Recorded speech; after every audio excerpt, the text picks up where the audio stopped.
Stand by, Mayor. You're on. Thank you, and welcome to the Ad Hoc Pool Committee meeting. I believe this is now our third meeting. We'll go ahead and call this to order and begin with the Pledge of Allegiance, so please rise.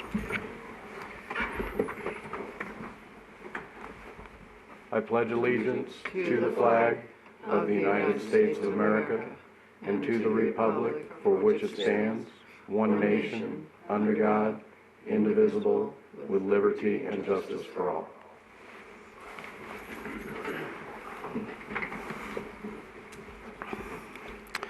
All right, first item is public comment. Anyone wishing to speak on a specific item on the agenda may speak for up to 5 minutes. Anyone wishing to speak in public comment? Okay, we'll go ahead. I do want to introduce Mr. Cohen here. He is the replacement for Judith Hoskins. Judith is now a councilwoman, and at our last council meeting, we appointed Mr. Cohen. Also at that meeting, we appointed Matt DeTeresa to the Planning Commission, and so that creates yet another vacancy on this committee. And I'm guessing that the City Council will address that at its next meeting. Mr. Cohen, anything you'd like to say? A little bit about your background, or? Is this on?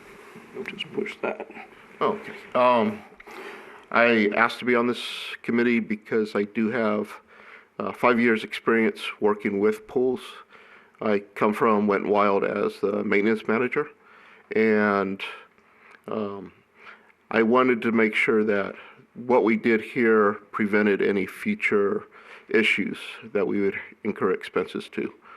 And I want to make sure it gets done right and economically. And thank you for letting me be on the board. Well, thank you. Thank you for volunteering. It sounds like your expertise will be very welcome here. Okay, we'll close public comment then and move to our first agenda item. Approval of the minutes from the November 19th, 2019 Municipal Ad Hoc Pool Committee. I did see one, actually I saw a couple of items on there, but one refers to Mirtha as a German company. It's an Italian company. So if we could make that correction, I don't know, it just was like in the first two sentences, I thought, that's not correct. Any other changes that anyone wishes to make note of on the minutes from the last meeting? Yeah, I did have one change I wanted to point out. I thought when we had discussed for possible other items that were going to be on the agenda, one of the ones was having us discussing potentially an update for the City Council, and I didn't see that mentioned in here, and I don't see that as an item on here to discuss, so I just would like for that to be reflected. And actually, it's reflected in the timeline. So it's on the PowerPoint, so it'll be discussed on that timeline. All right, thank you. Well, and I think Mr. Adams has a point with these things. We seem to have gotten into a situation with a lot of these committees now that the open meeting law is being used to really strictly adhere to what is on the agenda. So we know, I mean, one of the things that the council had requested was a report back. I understand what you're getting at, that it is on the timeline, but if we have a specific request to report back to council, we probably should specifically agendize that so that we don't have open meeting law violations being alleged when they're not occurring, but we just need to be apparently much more careful about how we're wording things on the agendas. Any other changes for the minutes from the last meeting? Okay, I'll consider a motion then to accept with changes. I'll second. I will motion to accept the minutes with the changes. Okay, and again, Ms. Olsen, you choose to second? All in favor? Aye. Any opposed? Thank you. We'll move to the second item, verbal report from Director Roger Hall regarding Mirtha Pools. Mr. Hall? Thank you, Mr. Chairman. The first part of this staff report includes a verbal report and discussion regarding the committee members' tour of Mirtha pool construction. I was unable to attend the tour as I was under the weather. However, we were well represented with 4 city staff members and Chairman McManus who attended the tour. And I'm curious about all of your perceptions regarding the quality of construction of the Mirtha pools. So, Keegan, I know you attended and the chairman attended. What are your perceptions? I thought the construction aspect of it was very nice. There seems to be a lot of options with the adjustment, not self-leveling, but leveling aspects. Everything seems to be adjustable. And they actually told us when everything's constructed, if you had a big enough truck, you could hook onto the thing and tow it around. So it seems really secure. I don't know if it's the best option for us, but just looking at just the construction, it was a very nice design and goes together very quickly.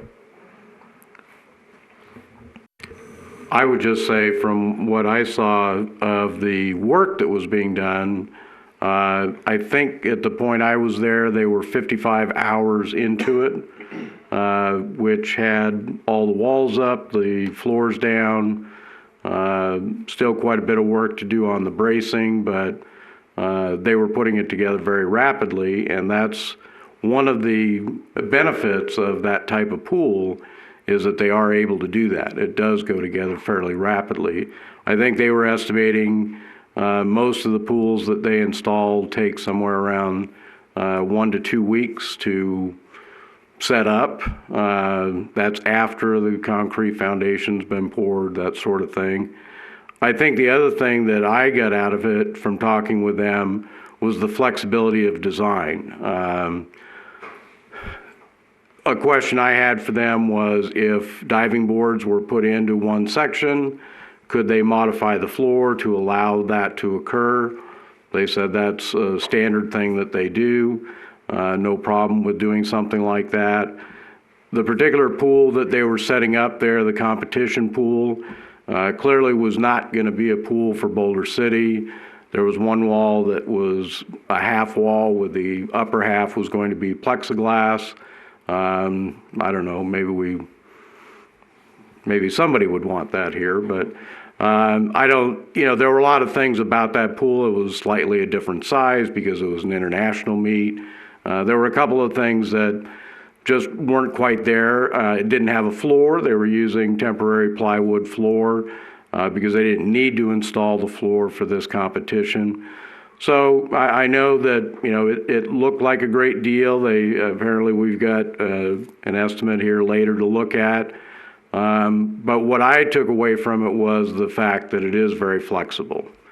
They also seem to be willing to work with people.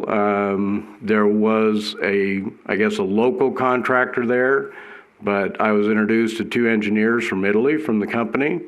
There was another engineer from Los Angeles from the company. They were all there assisting, making sure that everything went together properly. So it's a company that also appears to have a great deal of pride in their product and wants to make sure that the customer's happy, that everything works out correctly. They described a variety of different filtration systems, getting water in and out of the pool so as not to disrupt any of the competitive swimmers. I don't remember exactly the specifications he talked about, but he said the amount of water that they take out of the pool and put back in is substantial, but the swimmers are not affected. It doesn't create cross currents and things like that in the pool. And the filtration system that they use, it's not one of their products, but I don't even recall the type of system it is, but you use far less chlorine, all of those types of things. Also had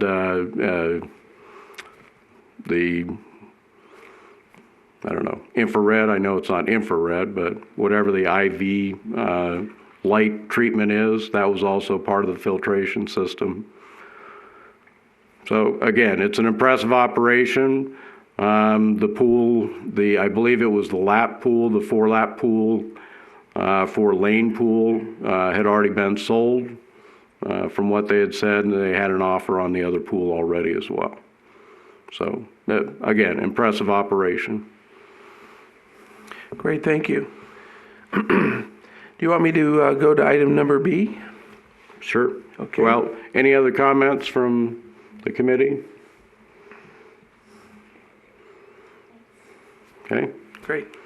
Thank you.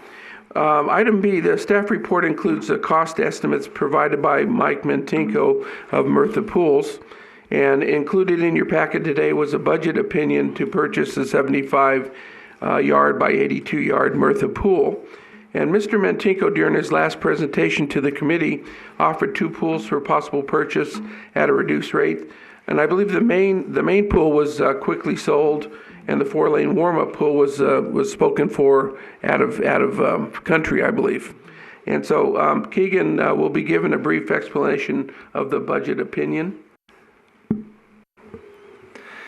Yeah, I can't remember exactly what the estimate was. 480,000 that's for the actual pool.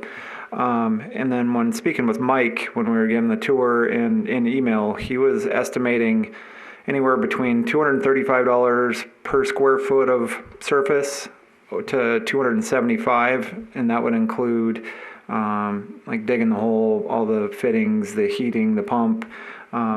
So that ranges anywhere from like 1.4 to 1.7 million for the actual pool and all the appurtenances that go with that. That doesn't include the structure or anything around it, but that's what an estimate that they typically see for that size of pool.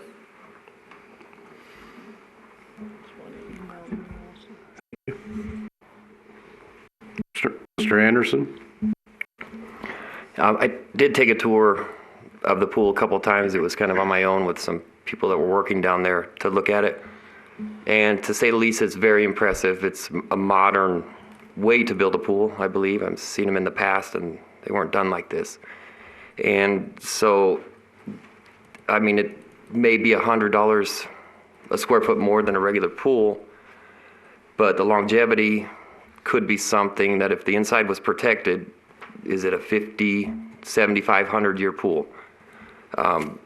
That, like I said, if the ground shifts or something were to happen, this is something that is feasible, where you could crank up one side, you could change the dimension if 20 years down the road they need an 8-foot deep pool to dive into.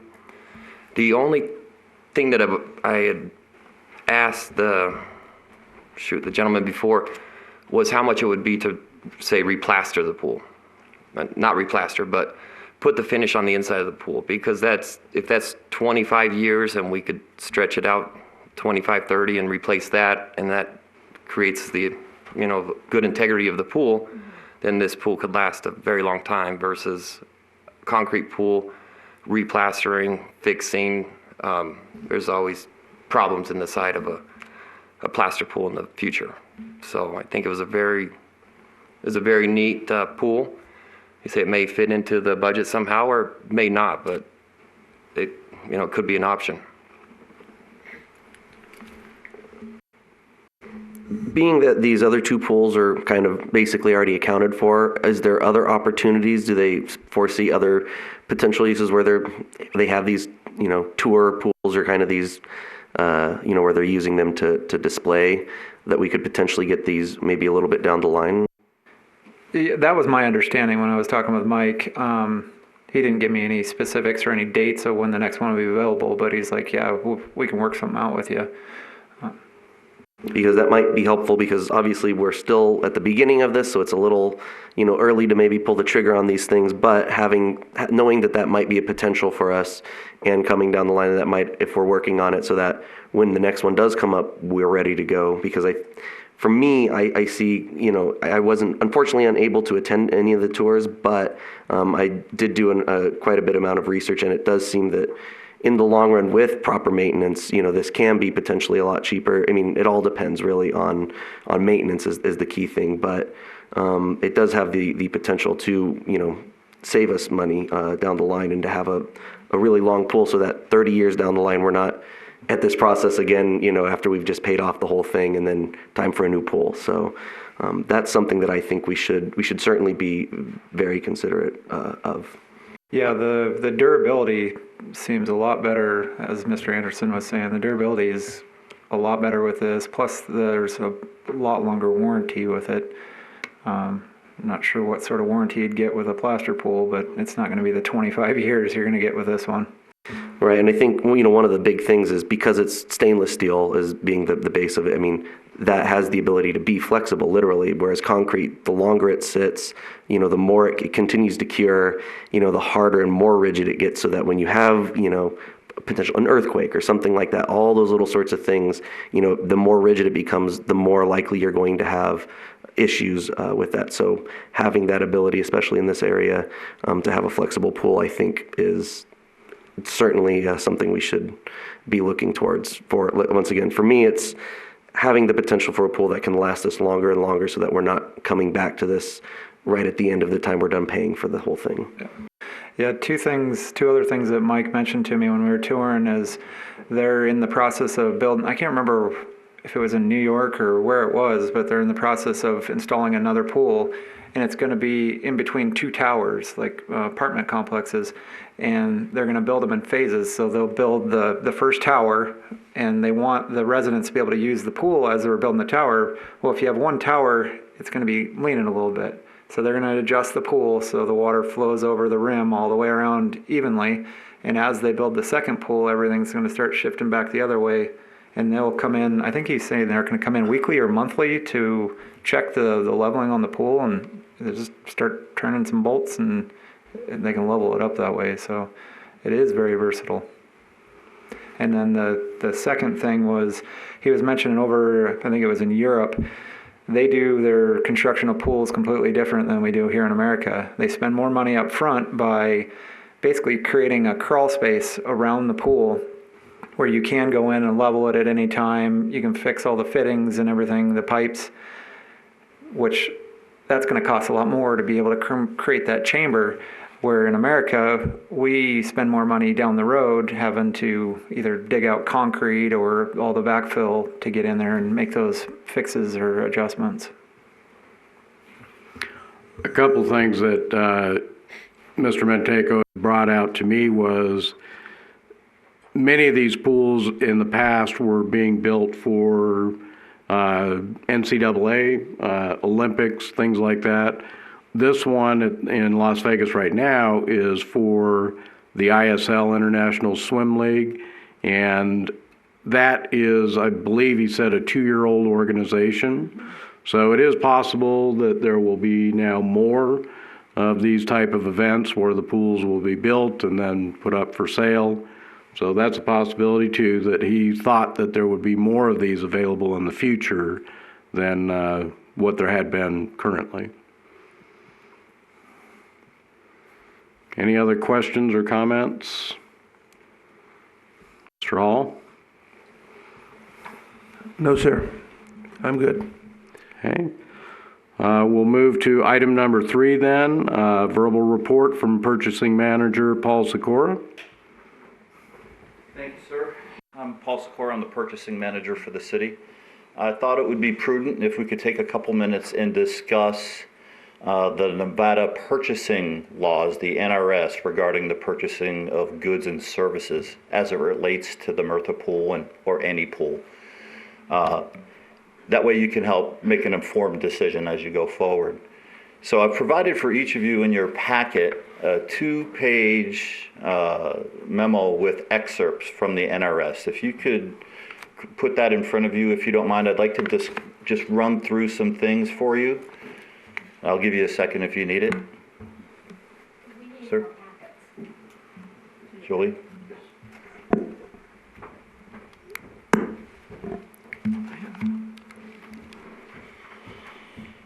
Okay, so NRS 332 is the NRS that talks about how we purchase goods and services for any government organization. It is our purchasing law here in the state of Nevada.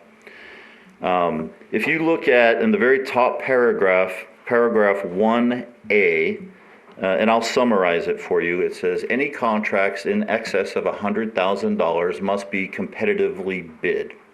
So we're talking about something in the millions right now. So it needs to be competitively bid, or if we go down to the next NRS reference in the following paragraph, NRS 332.115, those are the exceptions to competitive bidding.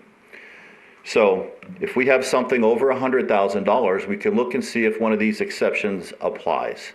And I want to run through these real quick and tell you my thoughts on these. So first, we can make an exception for a contract, and this would be 1A, a contract that is from a sole source vendor. In this case, if you do a simple online search for manufactured pools, very similar to what you're considering, there are 6 or 7 other vendors who can provide that kind of product. So it is my opinion that the sole source rule would not apply and we cannot use it. 1B, professional services. This applies to something that requires a state or federal certification, like a doctor, a lawyer, an architect, an engineer, a pilot. This purchase does not fall under a professional service because it does not have a state certification. 1C, additions to and repairs and maintenance of equipment which more effectively be added or repaired by or maintained by a certain person. That would be if we had somebody with a certain certification and we wanted them to repair something that required that certification, we have to maintain it by that certification or by that certain person. That doesn't apply. Item D, which in summary is maintaining an inventory of replacement parts to match what we already have. And in this case, that does not apply. We don't have the pool or any of these parts. Then if you go on down, and I'll go quickly, perishable goods, insurance, hardware, software, library books, motor vehicle fuel for police departments, motor vehicle fuel for fire departments, purchases made with jail monies from prisoners. Now here's one that could apply, but I'll discuss it here in a little bit more, and that's item M. Materials that are available pursuant to an agreement with a vendor that has entered into an agreement with the GSA or another government agency located within or outside the state. Mertha does have contracts with a couple of other states, one in California, one in Florida, that I believe I saw in their materials. So this is something that we'll come back to and discuss in just a moment. It's a possibility. And then as you go down through the list, item N, items through a retail outlet run by the state. O, commercial advertising. P, goods and services from organizations that support the employment of persons with disabilities, like Opportunity Village. Systems of communication. And then if you go on further, equipment used by a law enforcement agency is exempt. Go to the next page, item 3, safety equipment used by another law enforcement agency is exempt. Down to item 4, hospital equipment is exempt. And then it ends with section 5 saying, and you can always do a bid if you want to. So with that said, you'll remember I talked about item M, joining another government contract. The state of Nevada has further restrictions. And if you go down to the bottom paragraph on 332195, which would be the paragraph number 2, and I'll read it here. A government body or its authorized representative or the state of Nevada shall not join or use a contract pursuant to this section if a contractor's license needs to be issued pursuant to this chapter and is required for any portion of the work to be performed under the contract. So assuming you want to purchase and install a pool, a contractor's license would be something that would be needed for all the underground work, the electrical, all of that. which means that the exemption M of joining a government contract does not apply to us because a contractor's license would be required. So with that said, to summarize it all, you have a purchase of over $100,000. There are no NRS exemptions that apply. And it is my opinion that if you want to pursue a purchase of this or something like this, we would need to conduct a formal RFP, request for proposals. And I'll just talk about that process very briefly. That's done through my office, purchasing. What would happen is Parks and Rec, in conjunction with the engineers, would put together a scope of work. I would put all of that into an RFP document, and I would advertise it on the Nevada Government e-marketplace, which would go out to tens of thousands of vendors across the United States, and they would all have an opportunity to bid for or prepare proposals for that type of pool for us to consider. The actual solicitation itself would take about a month. At the end of it, we would take all the proposals together, have an evaluation committee, and decide if there's one we like and if we want to move forward. We may decide that we're just going to table it and sit on it, and we don't have to take any action. But at least that would help us meet the spirit and intent of the NRS when it comes to purchasing high-value items like this. So that would be my recommendation as you move forward. If you decide that you do want to pursue this, I think an RFP is the best course of action for us to do it. Are there any questions at all?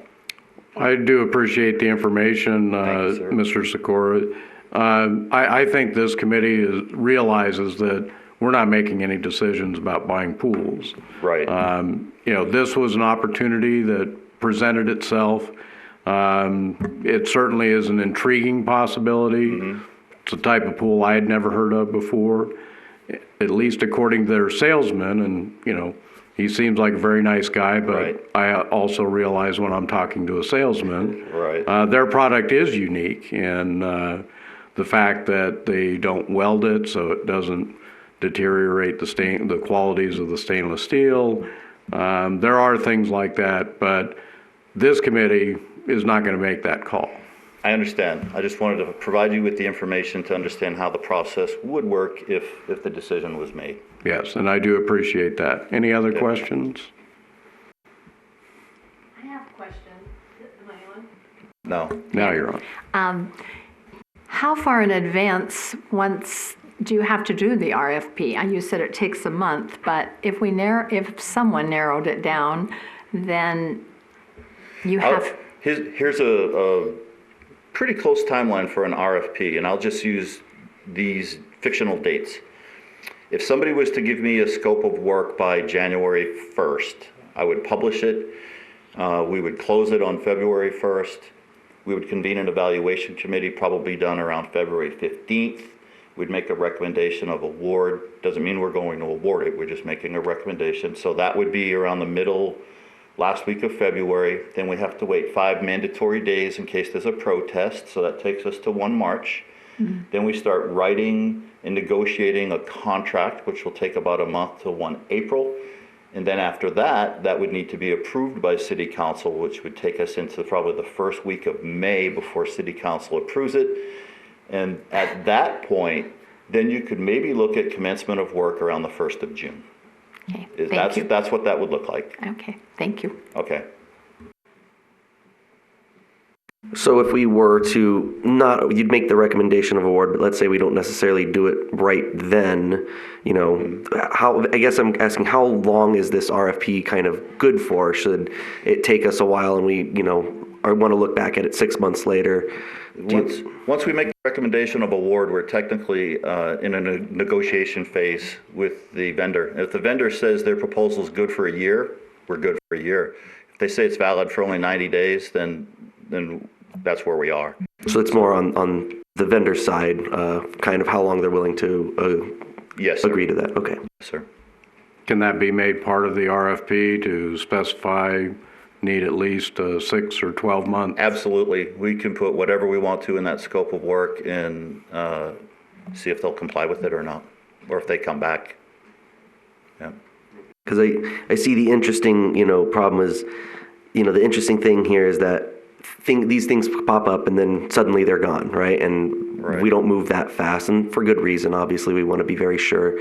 So I'm just kind of curious how we can best navigate that so that when the opportunity arises, we have as much ready to go when that time comes, so that we can make those decisions as close to, within that time frame of reason. So We put that language in the RFP, saying that their proposal will be good for a year, or whatever language we want.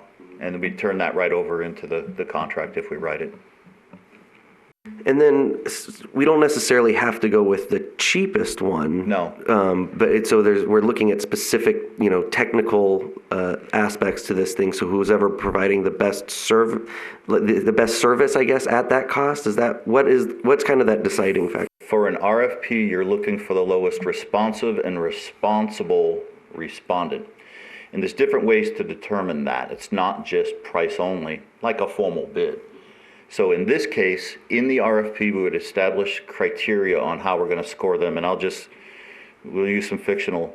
We want 70% of the score is going to be based on the design and manufacturing standards, 20% on something, 10% on something else. So that's how that would all be scored. So the price may only be a small factor that we put in there worth 5 points or 10 points. That's going to be up to us as we put the scope together. So price is not the primary factor in an RFP. Okay. Anyone else? I appreciate the information, Mr. Sikora. Thank you. Thank you. Have a great day. Thanks. We'll move to item number 4 then, for possible action, discussion regarding line item estimates and possibilities for line item cost adjustments for the Boulder City Aquatic Center. Mr. Luttrell. Good evening, Mayor and committee members. My name is Keegan Luttrell. I'm the Public Works Director. In our last pool meeting, we had discussed the line items that SH Architecture had put in the estimate, and we had removed a number of those. You'll see those in the packet, and we'll display that in a minute. We reached out to SH Architecture, now known as Knit Studios, to ask them if, after we removed 8 or 9 items, if they believe that the existing items, the estimate was still good for those. A lot of times when you make a project smaller, prices go up. But they did say that they feel that these numbers are still accurate numbers. So if we can display, you'll see community preferred $2018, and then 2019 I'll explain in a minute, and then we have the small pool, which was the smaller version that they had proposed. So the 2018, the first column you see, that starts with a 701,000. Those are the existing numbers that we saw last time with the items we removed. And then it would be our opinion to add 6%. That's why I have the 2019, because this estimate is about a year old. And you'll see down at the bottom, or the next page, we had our inflation at 6% for 5 years. Well, we've been a year already, and we're still looking probably 5 years out. So it would be our opinion to add 6%. That's why there's a second column you see for both the community and the small pool. So with that being said, that would be the new total there, the 30 million, when it gets all down to the bottom for that community preferred with the line items that we removed last time. Any questions or comments? I have to say, I was very remiss at the last meeting and not speaking out about the kitchen. I have a feeling that it was never intended to be a kitchen as I know it, but more of a break room. And I've never worked someplace that there wasn't a room that could have a microwave and a refrigerator. Yeah. And so I'd just like to say that I'm not sure that a kitchen was ever the intention. I know Mr. Adams was talking about the kitchen in the multi-purpose room, which is someplace you can put things in ovens and keep them warm. Mm-hmm. Totally different. So I think we have to consider having some sort of a break room that has coffee pot and microwave and that sort of thing. So I apologize for not speaking up last time, but the more I thought about it, I think we have to have something for them. Yeah, I don't remember the dimensions on the kitchen they had proposed, but it's definitely something we can include when we move forward to design of having something smaller that you're talking about, one smaller table for staff to sit at, microwave, whatever, a small fridge or something like that. The kitchen was 335 square feet. Okay. So that was on this particular plan. Yeah. So That's anyway, pretty decent size. If we're just talking a microwave and a fridge and a right, I Stuff agree, like but that, I'm we just could- saying, just yep. to strike it all together, I Yep. was sorry I didn't speak up and that's say okay. something. Thank you. You're I'll just say to that point that absolutely a break room, everybody needs a break. So I think that, whether we list it in as its own separate thing or whether that's part of, administration and office space, I mean, that's still, $740,000 plus dollars, versus, on the small pool, it's somehow smaller. But, certainly, yeah, we definitely need a place for the employees to take a break. We didn't happen to get a breakdown of what these costs included, did we? About, how they came to these prices? We have a very thick packet they've got it broken out for the cost estimates, and I can get a copy of that. I'm wondering, I can email it to you and then also bring hard copies so everybody can have a copy of that. I just think that's helpful for us to kind of wrap our heads around, I'm not necessarily in, of the technical expertise to say, oh, we need that, we don't need that, we need this, we don't need this, but it helps me to understand when I see, oh, here's what we're talking about including, that makes sense, or hey, this part really doesn't make sense, considering all these other things that we're talking about. So I think having that breakdown makes it a lot more helpful for, I know, me, and I would think others to just kind of, even if it's big, you can always look at, here, I have a lot of questions about why is this part so much more expensive per square foot versus this part, even though this one seems to be just four walls and a roof, so those sorts of things can help with understanding these numbers a little bit better, because when you just see these giant numbers, you go, whoa, I think that's what puts some people off, because they say, no way does it cost that much, but if they can understand why, that might be easier for them to understand. Yep. Yeah, I can work with Julie and get that out to everybody. Thank you. On the natatorium, if that's how you say it, the big pool was 8 million and something, and then the small pool is 5.4 million. Is that a 50-yard pool in the one line item? Because I know that we had talked a lot about, excuse me, two different pools, a swimming pool and then a small cool down pool or a place we could do yoga, etc. Is the small pool include both of those pools? Roger, did the smaller version? I don't remember for sure. I'm looking at it right now. There is no warm-up pool shown for the small pool design. There's an outdoor pool. There's the 25 meter by 25 yard pool, and that's it. So that might be something we consider, because if we just do the one pool, it's basically just for swim meets. Yep.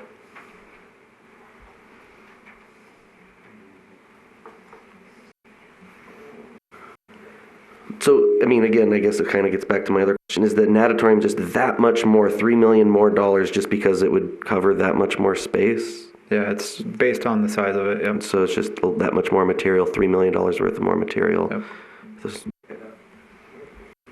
Yeah, I also, I think that warm down pool is important to it. I feel like it brings more people to the pool. Over time, you'll add classes, and I think it's something we should have included in. I don't think we should exclude that, especially with the temperature change from both pools. I think it offers more. So let's try to include it. Yeah, because the 25 yard times 25 meter, that's what we have now. And if there was maybe a 4-lane 25 yard pool next to it, we might not need quite so many lanes in the big pool, but I agree with Mr. Stevens. We pretty much need 2 for the programming, Yep. you know. I've never been a competitive swimmer, so how many lanes would be the minimum we'd want for a meet? The absolute minimum would be 8. 8 lanes? Okay. And then we could get away with 4 lanes for the tot and the warm-up? Right, as long as it was also a 25-yard pool. Okay.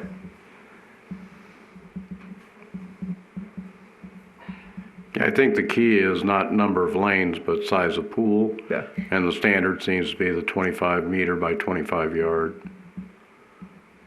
But that gives us like 10 or 12 lanes. Right. 10? Yes. Okay.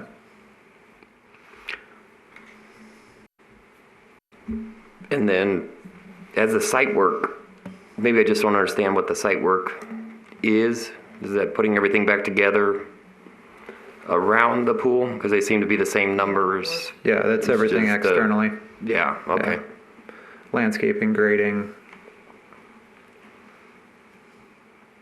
sidewalks, anything that would be outside of the building would be that, other than the outdoor pool, but we have removed that.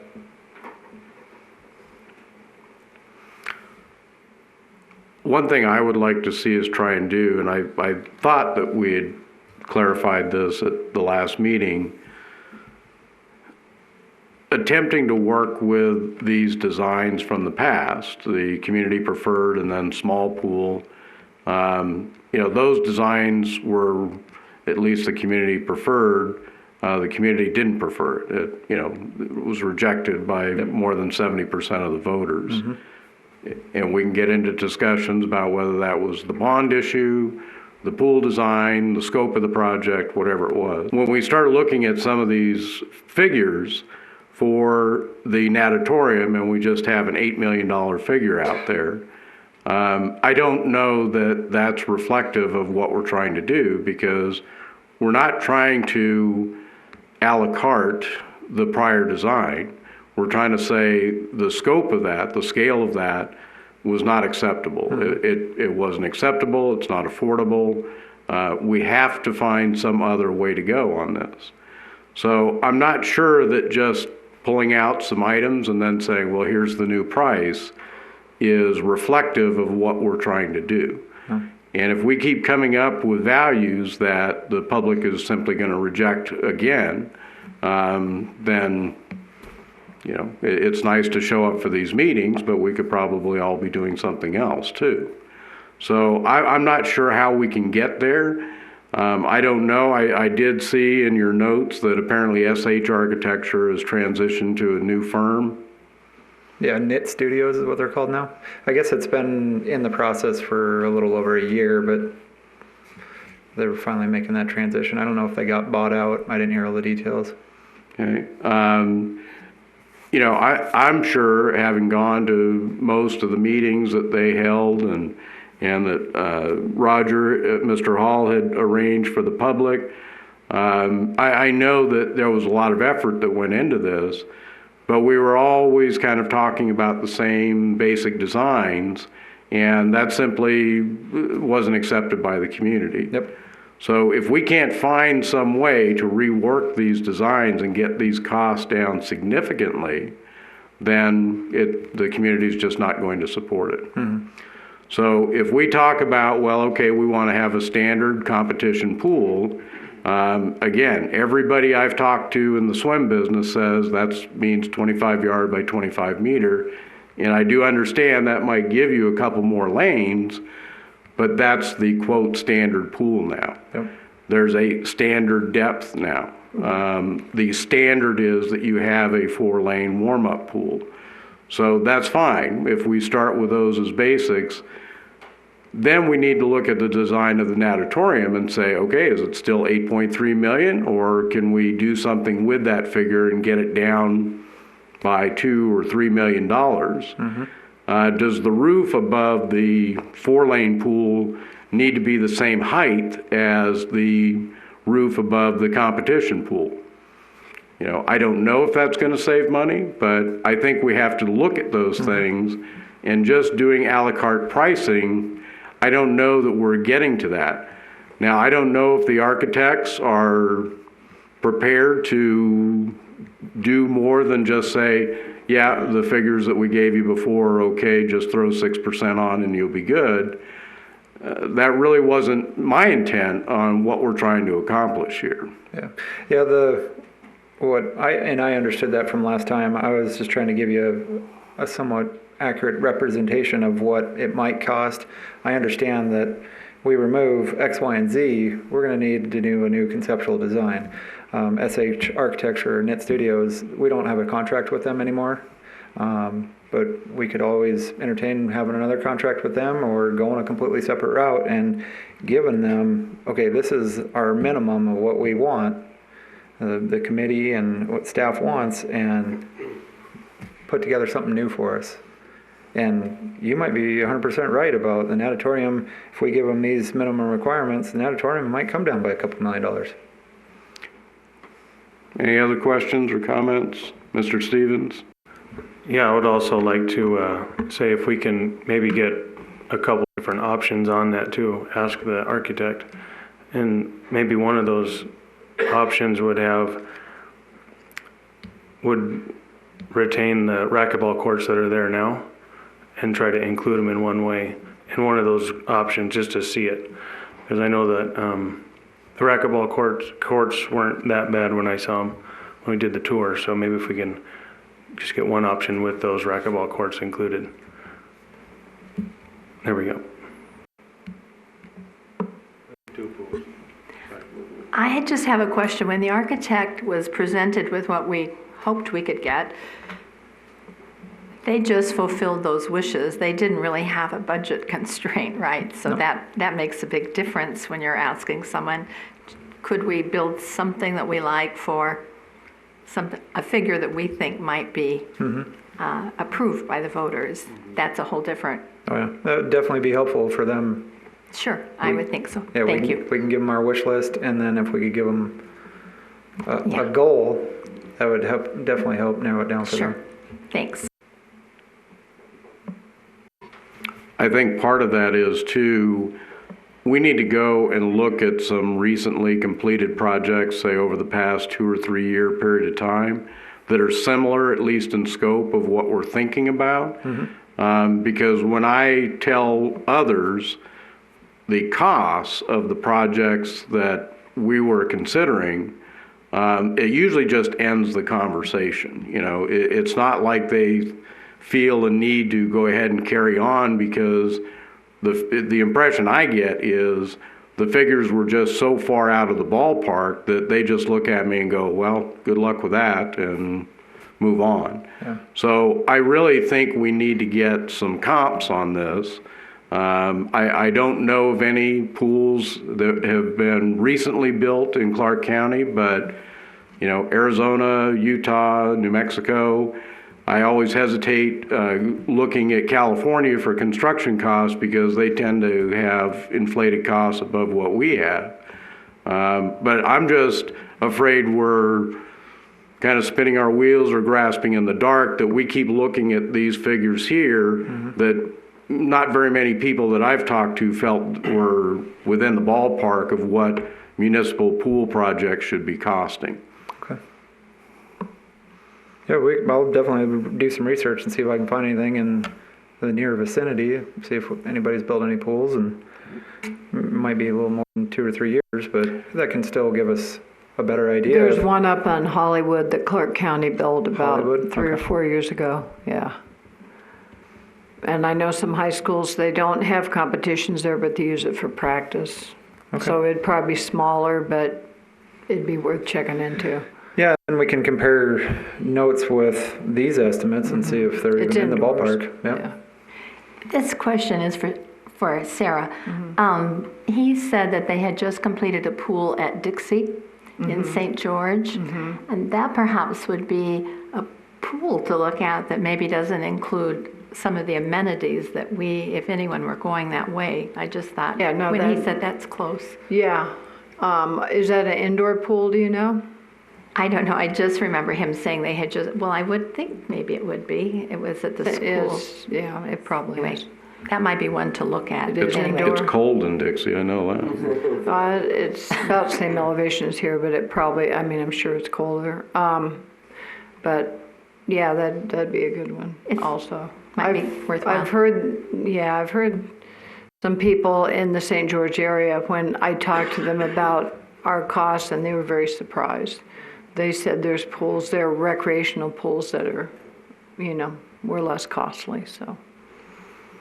And I don't know, I've been told by others that things like Sun City, housing developments, they build large pools, but when I see pictures of them, it's like, well, yeah, okay, that's a leisure pool, it's not a competition pool, and I don't want us to get into comparing apples and oranges.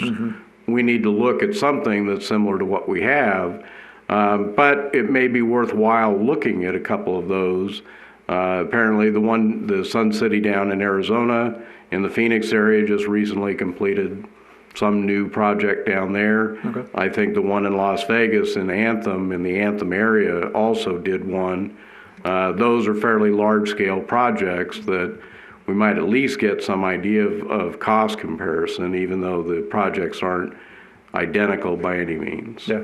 It'll give us a good way to compare these ones, and make sure these numbers are, if they're on or if they're way off. Something. Yep.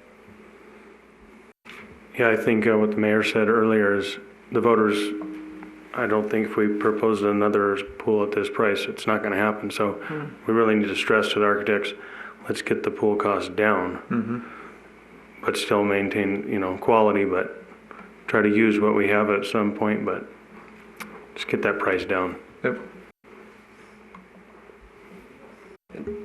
And you had mentioned before about construction management. Maybe that could be something that could go on the line item. And if there's a way, agree with Terry, when we looked at the racquetball courts, and I know the elevations are all weird, if the pool was to go on the south side of the racquetball courts somehow over there, incorporate the racquetball courts. I know it's not really busy at the racquetball courts. If one is designated for weight room and everything like that, maybe we able to keep that. And if one of the other racquetball courts could be turned into storage or something, it's a big, nice room. Maybe we just have 2 racquetball courts. But I know that comes about site work on the outside to be able to accomplish something like that.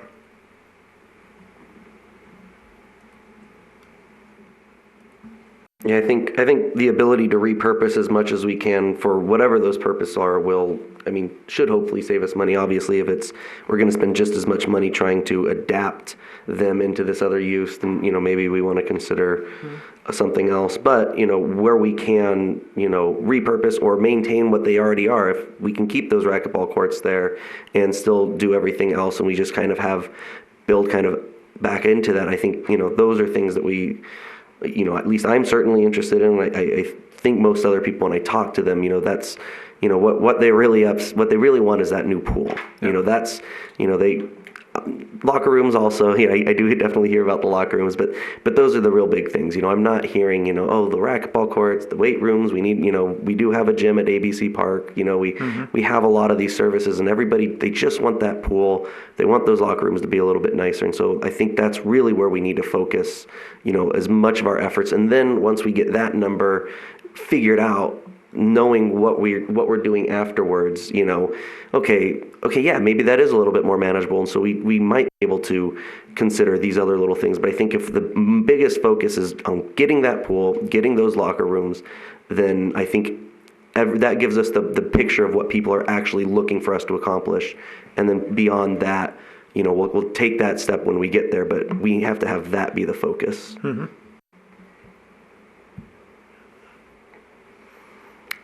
I did, there was one thing I thought of afterwards that we hadn't mentioned the last time around, seating. If a part of the reason, and I do want to emphasize part of the reason we're looking at doing this is because we want a standard competition pool, we're going to want to hold meets. Now, I know that from talking with folks, Boulder City is not going to become the swim meet capital of the Western United States. So let's be reasonable. But bleacher seating, I think we've discussed somewhere around 200, 250 seating. And, you know, would that be on one side of the pool, two sides of the pool, three sides of the pool? Every side you don't use, you're going to probably be expanding the size of that natatorium, and that's where the expense is. When you have to cast that span, that's where your expense on that type of building is. Oh, yeah. So again, does that ceiling level need to be, you know, at 30 feet or whatever the standard for this type of structure is? Or can the seating be put into something that might have a 10-foot ceiling? Yeah. So I think things like that, but you know, we do want to try and incorporate as much as we can on this, but shoveling millions into something that is never going to pay off for anybody doesn't make a lot of sense either. Mm-hmm. Well, I know Heritage doesn't have a whole lot of seating for spectators. People bring their own chairs or whatever. Muni has one, possibly two. Of course, it's 50-meter, but places for those collapsible kind of bleachers, you know, that store pretty well, and then you can expand them. But you can't have them on all sides. That's not going to work. So, I mean, you know, we need to have some space, but like I said, they hold very large meets at Heritage with not a whole lot of seating, so it can happen. Any other questions or comments? I got one more. Keegan, are you going to talk directly to these architects and translate these notes that we're all talking about? Then maybe we can talk to them if we can't do bleacher seating. I think that 200 is good, but I think we should have with all that grass area that's down at the park, maybe a section of it where you could access to the grass. Oh, totally. So if there's a meet and you have overflow, because really, I know 200 sounds like a lot, but really at a meet there'll be a lot more. So if you could have access at a meet to open it up to the parents and families that come to watch or rest during the meet, it'd be nice. Yeah, so just have some doors and, Yeah. There's an area. aquatic center that I've taken my kids to down in Havasu that they basically have big garage doors that they just open up and you can free flow outside. Yeah. That would be nice. Yeah. It's nice and green and cool.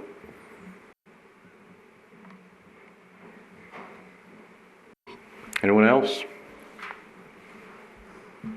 Well, thank you. Good luck. Thanks. We'll move to item number 5 then for possible action, verbal report from Finance Director Diane Pelletier regarding follow-up information on voter-approved 2010 ballot question. At the last meeting on November 19th, I was asked by you to get some clarification on whether the Tract 350 land could be used for future debt. And I asked that question of the city attorney, and his answer is in the packet. So he believes we can. And I did attach the actual ballot question too, so it's just the information I'm providing. Thank you. And I did, read what you had included in the packet and noted that was an advisory question.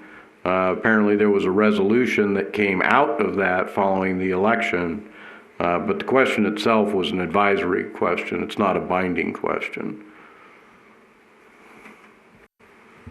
I believe that was discussed, and we can follow through on that. Well, I'm just saying advisory question is just that. It's advisory in nature, and it's not binding on what happens. Okay. Well, when I read Mr. Morris's opinion, he said, well, yes, you can use that for that. When I read what was in the question and the arguments for and against, it's pretty clear to me that the intent was the people agreed to the sale of that land to pay off debt and provide, I believe it's 10% for public safety equipment. But it's an advisory question. And I believe a lot of ballot questions are done in that manner. I remember asking the specific question because my question was, if it's an advisory, do we have to go back? If, you know, but we don't. So that's how the wording goes in Nevada for ballot questions. Well, you have an option. I mean, you can make it a binding question, but in this case, it was not. It's now approaching 10 years old. As an advisory, we know that the land was put up for sale once and failed. No offers were made on it, not even below what the appraised price was. It's just no one was interested. So I think we have to look at with the restrictions that were put on there, because there's language in there about minimum lot sizes and things like that, although I didn't see that in the resolution. I think we have to go back and take a look at that. But as far as being able to use that money to help finance the pool, there's no hard and fast restriction on it. There is that resolution, but resolutions can be amended going forward. Okay. Any other questions, comments? Well, I have 3 questions for you, please. The solar project that is IBV, is that already paying us their lease, or is that going to be something new that's coming on board? That's something new. So I know in the past you've said sometimes, and so did the city manager, that perhaps solar money could be used for a project. And I just wondered if that would be one we could consider. And I'm not sure when it is coming on board, but I learned about it from the Southern Nevada Water Authority, so that's what they're going to. Well, for this meeting, I don't have information on that, but the staff is working on, and I think I mentioned it at the November 19th meeting, that we felt there was a path, but it was not a simple, one-step solution. It's probably about 5 steps. And staff is working very hard to come up with the information on that. And I think later on when we talk about the next agenda, I'm not sure how that would work, but we're hoping we have that information we can bring forward to the committee. But thank you. I just happened to learn the name of this project, and so I just wondered if it was one already or if it was a new one. So it is new. Okay. And then I also wanted to ask you if the Southern Nevada Public Lands Management Act, can those funds ever be used by our community for the pool? I do not know on that. I don't believe so. I think we tried to do that a number of years back, and it was denied. So. Okay. My computer crashed yesterday, so I couldn't do much research, but somebody asked me if that wasn't a possibility, so right. I thought I'd ask you. Unless they change the rules, we can check into it, but I think in the past they've denied that that request. And my third question is, when I was reading through the minutes from December of last year, it was stated that property taxes would increase between $82.82 up to $212.93 for homes here. But in our first meeting, you said it would go from approximately $200 to $700. And that seems like a really big jump. I don't know if taxes have increased that tremendously or what, but does that? I would have to look back on those comments and see what it was based That's fine. on. I wish you would, but just because I was going through the minutes, and that was Which meeting? It was December of 18. December of 18? Last year. Okay. Thank you. And I think one thing about property taxes in Nevada, you need an advanced math degree to understand how they arrive at them. because it's not only the value of the house, it's the age of the house, because our tax structure depreciates the value of the house over time. So you could have a very expensive older home that would have a property tax bill less than a newer small home because of the depreciation factor. So even though the older home might be valued, let's say $400,000, and the newer home at $200,000, the $200,000 house could be paying higher property tax than the $400,000 house. It's very difficult to estimate what those costs are for each, to pick a house and say your taxes are going to go up by this amount. It's just very hard to do.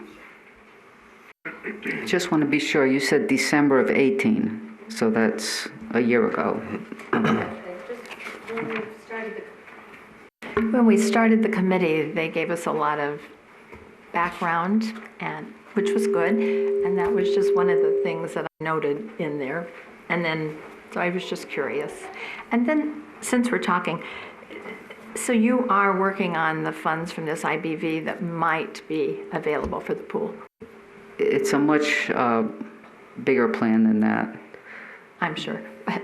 So it involves a lot of steps, and I think we're still developing it, and I'd like to hopefully bring it forward in January. But with the holidays, I need to have several people look at the plan and make sure that it's doable. Like, I want to get legal opinions, I want to get our financial advisor opinions before I bring it forward. So maybe.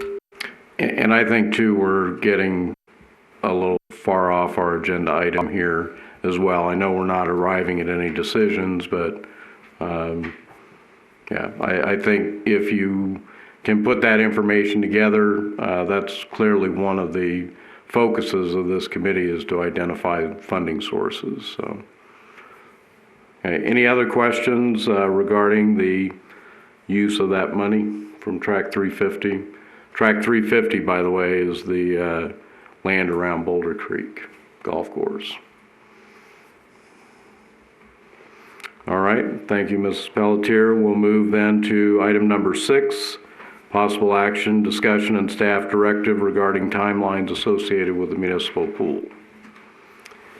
Thank you, Mr. Chairman. Item number 6 on the agenda deals with certain timelines, as the chairman said, associated with construction of the municipal pool. And in your packet, we put approximate timelines for your review.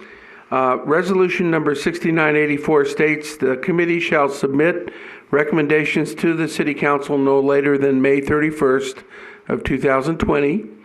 It also specifies that the ad hoc committee provide the City Council with a status update for a January 2020 City Council meeting. So those are two upcoming events that need to be talked about. And approximate timelines for ballot questions are also provided, and on this sheet here in red. So at this time, are there any discussions regarding these timelines? I would just make the comment that we're falling behind. And, as far as a ballot question that would be available in November of 2020, I believe the timeline here says that we would need to have that finalized or something started on that by next month. Is that correct? Well, it says March of 2020, the ballot question argument and rebuttal process would have to be complete. So we would have to have some sort of recommendation to City Council. ASAP, January, I would say. Okay. Any other thoughts or questions about that? Mr. Adams? I guess the biggest question is what do we want our update to look like for City Council? I mean, we're here, our scope's both narrow and kind of wide, because there's a lot that it encompasses. So understanding what is it that we want,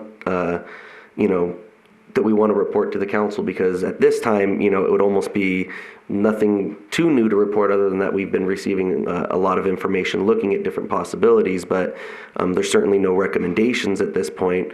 But it might be helpful for council to, almost just be presented with something saying, here's what we've done so far, here's where the discussion is kind of where the head is at.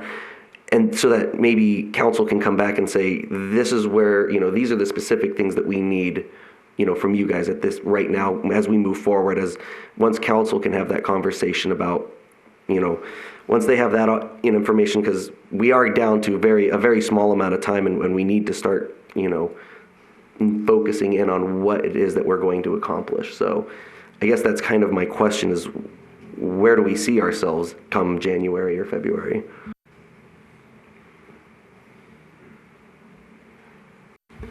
I think we need to see some more options on this pool from the architect, maybe 3 more options, just so we can narrow it down price-wise. I don't know how you come up with that. We come up with a question right now in here for the ballot. Well, again, I think that what this is about is, are we able to follow with the timeline that was initially set? I agree with you that, it's all well and good to say, well, okay, we met the timeline, but if our recommendation is of no use, then meeting the timeline doesn't help very much.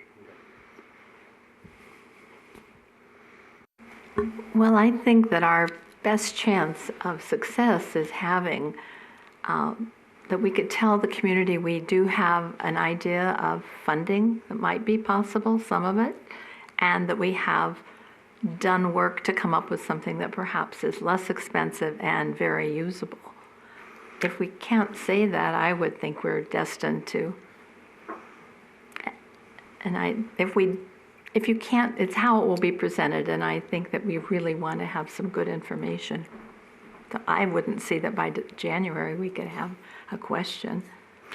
Our next meeting for this committee is January. The council will not meet the rest of December, so the council's next meeting is not until January either. But, I'm not even sure that the meeting that this committee will have will be prior to our second council meeting. It can get a little weird, but if we're the third Thursday, or third Tuesday, and then we're supposed to be the fourth Tuesday, it should allow us to be before, but I know sometimes calendars can get a little weird. Well, it looks like the council meetings would be on the 14th and 28th. And the next meeting for this committee is, do we know yet? I would say the 21st. Okay. Which we would miss the deadline, the timeline to get items listed on the council meeting agenda. So we can shoot for coming up with some recommendations at our next meeting, but probably wouldn't be able to go to city council until the first meeting in February. So I guess that would be something each of us can work towards, and we could have an agendized item for our next meeting that we will develop a list of recommendations to put forth to city council.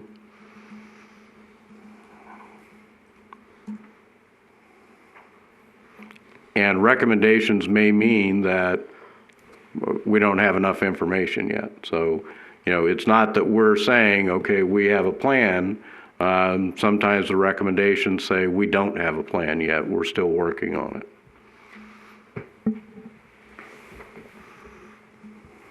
And it could also help us, provide us the opportunity to, if there are things that, because there are a lot of decisions that we won't be making as this committee. There are decisions that the council will be making.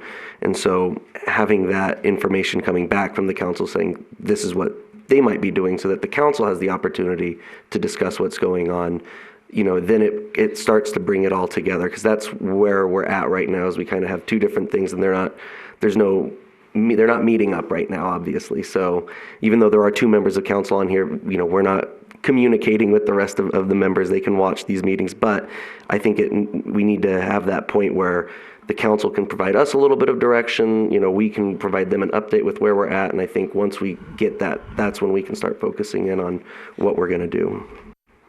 And I know too, we talk about potential funding sources. Questions were asked about solar projects. Well, I was at the Utility Advisory Committee meeting last night, and they would sure like to pay down our debt using some of that money too. So we're not the only committee with designs on that new money. So, Mr. Chairman, may I say a few words? Certainly. Thank you. One of the things that we really need to consider too is that, we had a contract with S&H to provide certain items for our last go around. They've completed their assignment and have been paid, I assume. And I don't think we have any money left in that account. We could approach the new company and see if they really want to help us out. But one of the things that we're going to need to consider probably in the near future is something, if we want some sort of a design concept with the new and improved design, we might have to come to council with some sort of a deal where we pay a company to put what we want to see, so at least we're talking apples and apples here.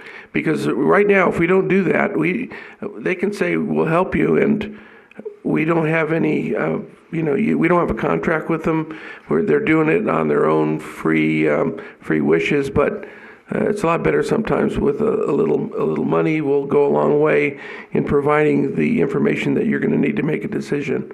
So you might want to consider that. I agree, and I think that, the question from the last meeting was there anything left on the contract with them? If that contract has been exhausted, then that certainly can be one of the recommendations we talk about at our next meeting to put forth to City Council that, okay, that contract's ended. Do we want to establish the policy that we need a new contract so that we can move this forward? Or do we say, this doesn't look like a project that's going well and just not do that? So I think that's one of those recommendations we can talk about at our next meeting.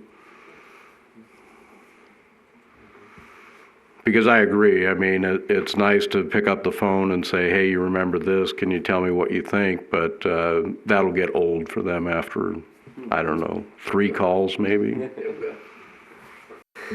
And then as long as we're looking at this timeline, there is always the chance that this doesn't, we're not ready to fire off to try and get this question on the ballot by November 2020. The next one is in June of 2021. Is that correct? Yes, that's the municipal election. Right. Yes. And so then can we basically take this timeline and apply that to that? So moving back do you see what I'm saying? So that we know moving forward if that's where we have to, in case we don't get where we need to on time. So as for clarification on the timeline, these are approximate timelines, and we just put them in front of y'all so that you would know if we're having a ballot question that you want on November. These are the dates and the due dates for that. If we're not moving forward with the ballot question, then it's not like it's a failure because you didn't meet that timeline. It just means that we weren't ready, we're not rushing it, or y'all aren't rushing it, but it would not have been prudent for us not to give you the information on what potential timelines are and deadlines are, because then we would have set y'all up for failure. No, of course. No, I'm not.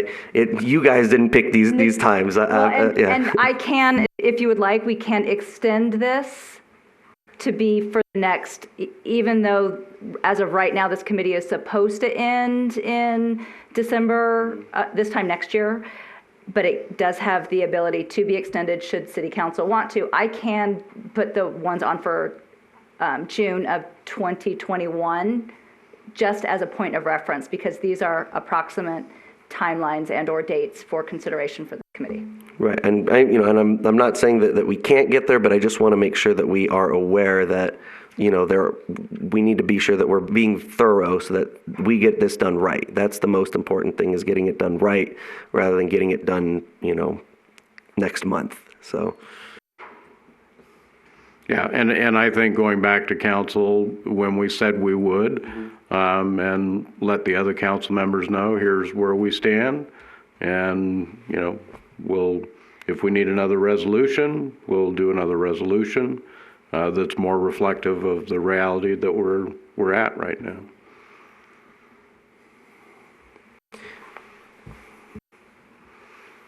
Okay, any other questions or comments about timelines? And again, I think, Councilman Adams has pointed out that we were shooting for the November 2020 election, but we do have the June 2021 municipal election as well that a question like this can go on.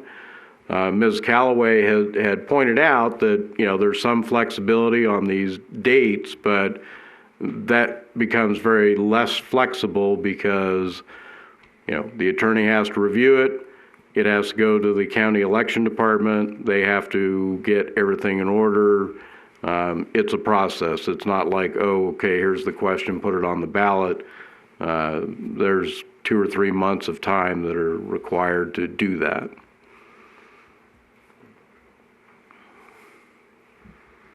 Yeah, I'm not familiar with this, but is there a timeline on, say, grant money? I don't know if that's something finance director or who puts out for grants. I'm not sure how that works, but something to think about doing now.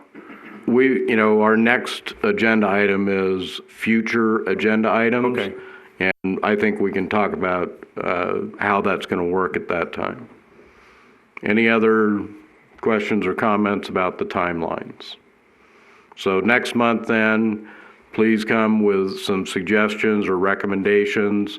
We'll try and put together a short list that will then form a set of recommendations to City Council, and we'll get further direction back from City Council. And I'll just make the suggestion to have them written down, exactly, what the words that you're looking to use, because that'll just be helpful in being able to determine exactly what it is that we're discussing. Yeah, and if you're able to get that done, say, 10 days prior to the meeting, can those be sent to Roger or Ms. Callaway? And that could be included in the packet itself. Okay. All right, we'll move then to item number 7. For possible action, discussion, and staff directive regarding future agenda items. And again, Mr. Stevens, you had a suggestion for that? Yeah, I was just curious if we could submit for some grant money for the new pool through the state. I'm not sure how it works. I'm not familiar with it, but I don't know if it's a finance director or somebody on the staff that can reach out. I don't know what the timeline is on that, but just see what's out there. For kids' recreation, seniors, things like that, I'm guessing. Discussing grant options. Yeah, discussing grant options of some sort. Yeah, again, I think that's very worthwhile because at least when I've seen, there are a number of sources. They're not guaranteed sources on the heritage pool, and that's been 10 years ago, I guess, that was constructed. But the school district put in $1 million towards that project. There are other projects that other governmental agencies have, put forth money either through grant programs or whatever. I think we need to identify as many of those as possible. So if we can get a cost identified, to know what can be done. The Las Vegas Convention and Visitors Authority, for instance, has a grant program. I don't know what that process is. I do sit on that board. I can ask some questions about that. Clark County has Parks and Rec that they may also have some money available. I don't think we're going to find any agency that's going to come in and say we'll pay for it all. But if you get 2 or 3 grants, that brings that total cost down. But I agree with you that we really need to look very closely now at what might be available out there. You know, the existing pool is 40 years old, but there's a big plaque there that says the Fleischman Foundation had contributed towards that as well. Very good. Mine's pretty much down the same line with regional funding or rebates through the government, if they have something like that, or donations. It just exhausts, you know, all of our abilities in the financial part to see what we can do. And another line item, and I'm not sure if we can do it, but we're building this big, beautiful pool. It would be nice somehow if we can show how the pool could make money or not lose as much.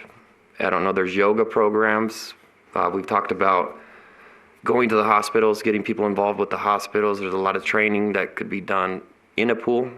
A swim meet, a young lady came out to us when we met with the pool telling us how much they had to pay to go to a Henderson pool. And so if there was substantial 5, 6, you know, big pool competitions, how much money could that bring? You know, and see if there's a way to try to make up some of the loss that the pool is going to do. Yeah, I think currently we subsidize the existing pool by about $400,000 a year. That's correct. So it's not a cheap undertaking. And then also along that line, maybe being able to compare what those costs, because obviously a lot of the costs that we put into it are going into things like maintenance and repairs and stuff like that. Seeing, obviously it's going to be a big chunk of money up front, so it's not like you can say it's not going to cost us anything, but looking at what are the costs of maintenance moving forward, potentially, what are we paying into? I think having those comparisons might help. And one source that, you know, Mr. Anderson's comment brought to mind is we are currently the only municipality in Southern Nevada that is considered rural. The U.S. Department of Agriculture has health and wellness programs available. I don't know that we have given much thought to those in the past, but one of those programs was used to obtain millions of dollars for our hospital a few years ago. So there are grants out there that I don't know that we always look for. But yes, this is a health and related activity, so we should look towards that as well.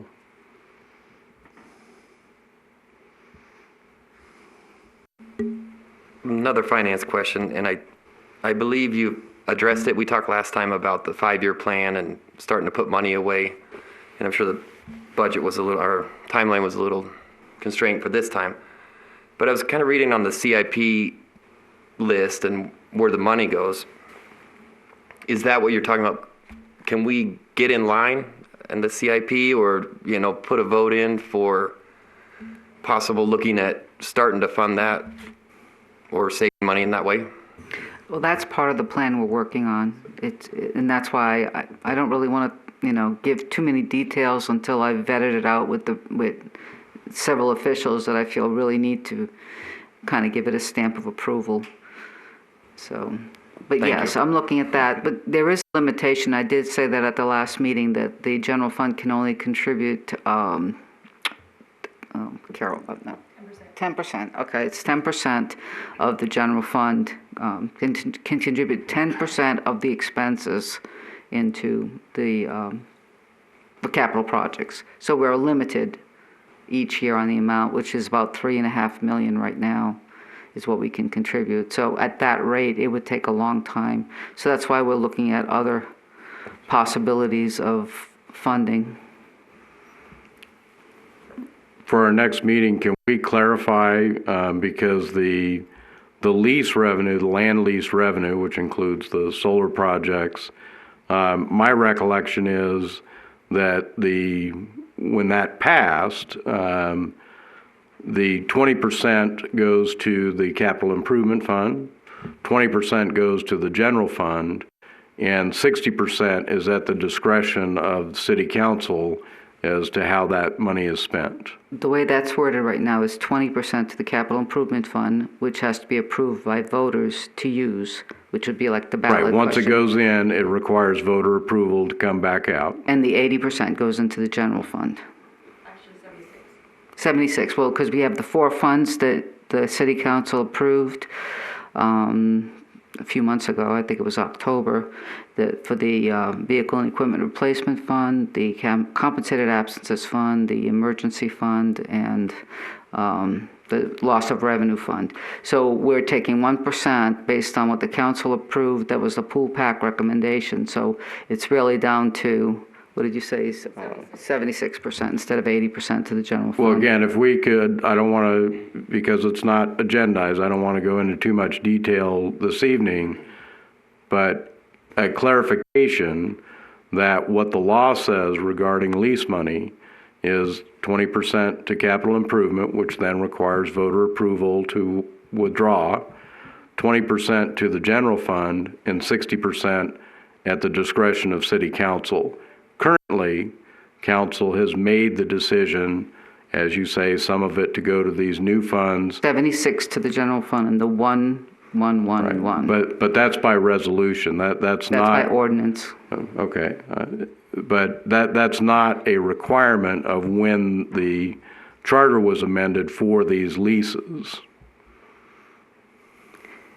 The ordinance is what the city goes by Well, right now, which is. I would just like to see that on there, and we'll see if we can get some information together on it. So what specifically do you want? So I can write it down. Specifically, the way the distribution of land lease revenue per the charter, ordinance, or resolution.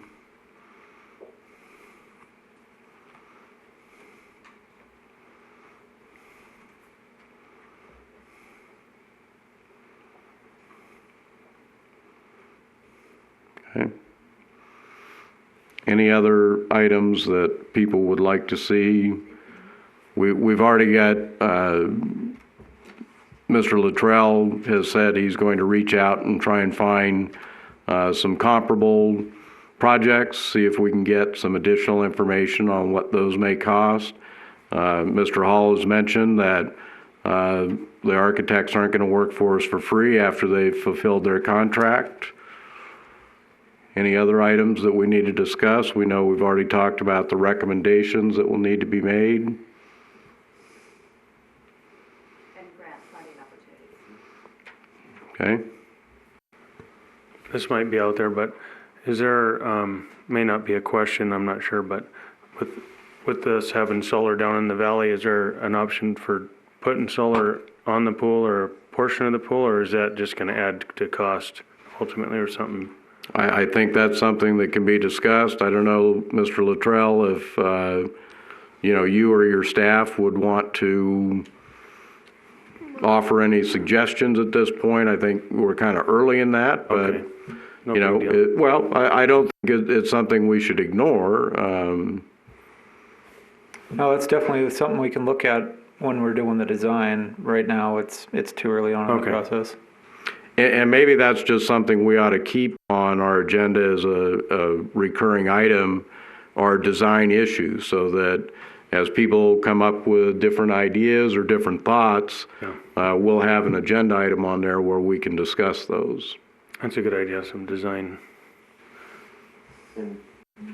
Not that anybody, it's good to have those ideas that come out and then be able to say, no, we're not interested in those too, because that helps us move forward too. So, that it's good to have as many ideas here so that when it gets to council, those have all been whittled down to here's where we're at. So I think it's a good idea that we have those discussions here.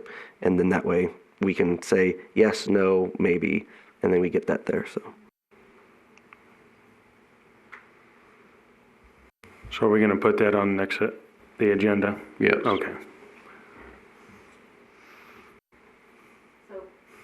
For clarification, I have agenda items for the next meeting being discussion and on topics for the city council February meeting recommendations from this committee that y'all will bring in writing, hopefully you'll give them to me before 10 days prior to, so they can be included into the packet. So that's going to be one item for discussion. Grant funding opportunities will be an item for discussion.